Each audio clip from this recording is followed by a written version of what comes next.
नोकरी असो वा लग्न, चष्म्याची अडचण आता होऊ देऊ नका. नंदादीप नेत्रालयात या आणि तुमच्या चष्म्यापासून मिळवा कायमची मुक्ती. कारण आता चष्मा घालवण्याची लासिक शस्त्रक्रिया फक्त 32,999 रुपयात. शिवाय 5,000 रुपयांपर्यंतचे लासिक स्क्रीनिंग अगदी मोफत. ऑफर मर्यादित कालावधीसाठी. तर वाट कसली बघताय? आजच कॉल करा 92-2000-1000. नंदादीप नेत्रालय, न्यू शाहूपुरी, कोल्हापूर. दृष्टी म्हणजे नंदादीप.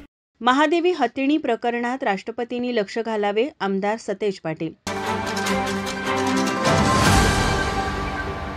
नांदणी येथे स्वस्थ श्री भट्टारक पट्टाचार्य महास्वामी संस्थान मठातील महादेवी हत्तीणीला पोलीस बंदोबस्तात गुजरातच्या वनतारामध्ये रवाना करण्यात आल्यानंतर महादेवीला पुन्हा कोल्हापुरात आणण्यासाठी काँग्रेसचे विधान परिषदेतील गटनेते आमदार सतेज पाटील यांनी स्वाक्षरी मोहीम सुरू केली होती.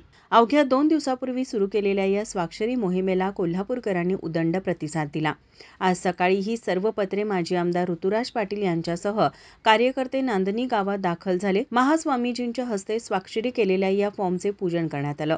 यानंतर अमनमाळा येथील पोस्ट ऑफिस येथून जमा झालेले सर्व अर्ज भारताच्या राष्ट्रपती द्रौपदी मुर्मू यांना पाठवण्यात आले.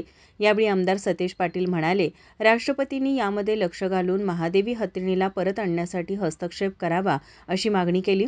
विरोधी पक्ष म्हणून जनतेच्या भावना सरकारपर्यंत पोहोचवण्याचं काम केलं असून महादेवीला परत आणण्यासाठी केवळ आश्वासनं नको तर किती दिवसात हत्तीण परत येणार हे सरकारनं जाहीर करावं असंही ते यावेळी म्हणाले. यावेळी माजी आमदार ऋतुराज पाटील, शहराध्यक्ष सचिन चव्हाण, माजी उपमहापौर प्रकाश पाटील, माजी नगरसेवक राजेश लाटकर, शशिकांत खोत, गोकुळचे संचालक प्रकाश पाटील, बयाजी शेळके, युवराज गवळी, ईश्वर परमार, अर्जुन माने, अमर समर्थ, विनायक फाळके, राजू साबळे, दिग्विजय मगदूम, जय पटकारे, मोहन सालपे, शशिकांत पाटील, सर्जेराव साळुखे, सुरेश टोनुक्षे यांच्यासह काँग्रेसचे कार्यकर्ते, जैन समाजातील बांधव मोठ्या संख्येनं उपस्थित होते. माझा महाराष्ट्र न्यूजसाठी कॅमेरामन नाज अत्तारसह अमृता भुगले, कोल्हापूर.